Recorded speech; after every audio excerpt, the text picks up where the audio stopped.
Have you ever been confused about the deposit in a real estate transaction? How much do you have to put down? Why do you even have to put a deposit into the deal? And if things go wrong, are you just gonna lose your money forever or can you get your money back? Stay tuned because in this video, we're gonna cover all that and more. What's up everyone? Welcome back. It's Vazquez here. And in today's video, we're gonna talk about the deposit that you need to provide when you're in the process of buying a home. Before we get into it, I do wanna say if this video is helpful for you, please do me a huge favor and click the like button, hit that subscribe button. And if you're feeling a little extra generous, just tap that little notification bell. So let's start off with this question. What is the deposit and why do you have to pay it? When you're going to buy a home and your offer gets accepted, you're going to have to provide a deposit. The deposit is simply just to provide security to the seller. You're basically telling them, hey, I'm serious, I want to buy your home, and I'm putting my money where my mouth is. You're showing the seller that you're acting in good faith and that you have a financial stake in the agreement to actually purchase their home. The deposit will be applied to your down payment when you actually close on the home. So it's not extra money that you need to bring to actually buy the home. It's going to be part of your down payment, but you're just putting it into the deal up front to get that agreement secured. A deal is not firm and binding until a deposit has been submitted. So this is a really important step that you need to go through when you're in the process of buying a home. Next question to answer. When do you have to pay the deposit? There are two ways to pay the deposit in a real estate transaction.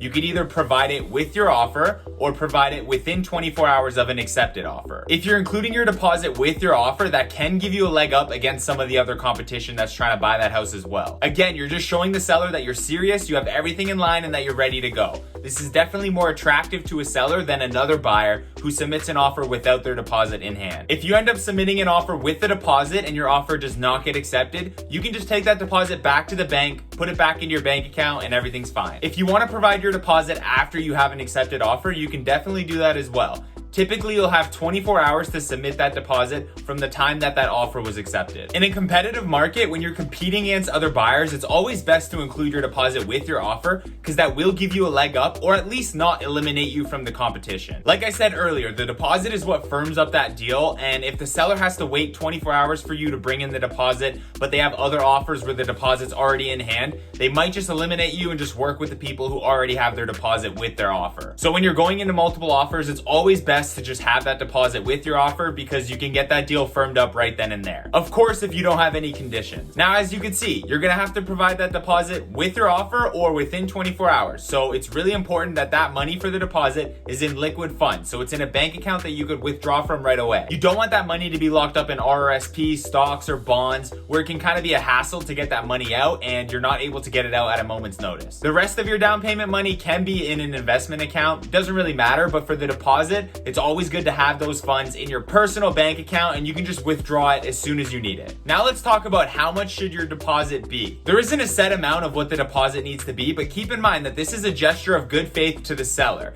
Typically, people will put anywhere from 2 to 5% of the purchase price down as a deposit. The higher your deposit, the better. So aiming to put around 5% of the purchase price down as a deposit is always a good starting point. That's a really strong deposit and really looks good from the seller's perspective. If you're competing with a lot of buyers, it might be beneficial for you to up the amount of your deposit. So if all the other buyers are putting 5% as their deposit amount and you put 10%, that's really gonna look attractive to the seller. You're gonna stand out to the seller and the seller's gonna take you as the one who's the most serious, the one who's less likely to back out of the deal, and the one who's most likely to actually go through and close on the home. This will definitely give you an edge over the other buyers. So if you have the capabilities, try and go closer to 10% for the deposit. In this market, 5% is pretty much a must, but if you can go higher, definitely do it because it can only help you. Next question you might be wondering, how do you even pay the deposit? There are a few ways to pay the deposit in a real estate transaction, but the main thing you need to know is that it can't be a personal check or a bag of cash. Believe me, some people do that. The funds need to be certified. So that's a bank draft, a certified check, or a wire transfer. If you're submitting your deposit with your offer, then a bank draft or certified check would work best. If you're submitting your deposit within 24 hours of an accepted offer, you can do any of the three. So bank draft, certified check, or wire transfer. Where does the real estate deposit go? The deposit will be put in the listing brokerage's real estate trust account and be held there until closing. So your agent or your lawyer is not going to hold the money or anything. It's going to be held in trust by the listing brokerage and then applied to your down payment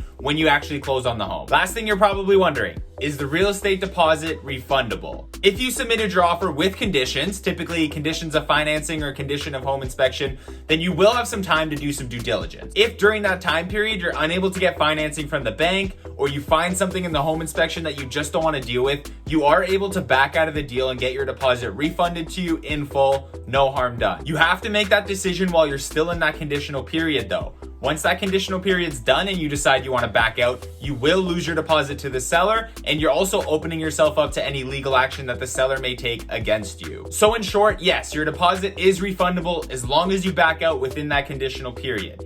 If you wait till the conditional period is done, or you submit an offer without conditions and you want to back out, you will unfortunately lose your deposit to the seller. So that's basically it. I hope this video was helpful for you and gave you a good overview of everything you need to know about the real estate deposit in Ontario. If you have any questions or you are thinking of buying or selling a house in the GTA, please feel free to reach out to me. My contact info is below. You can hit me up whatever way works for you. If you want to start looking at houses, if you want to develop a plan to get you closer to your goals, or talk about how to maximize the sale of your house, just reach out to me. I'm always open to having those conversations and getting things started for you. Thank you so much for watching the video. I appreciate each and every one of you. If you like the video, please hit the like button. We've got some great videos coming out, so double check, make sure you are subscribed, and hit that little notification bell.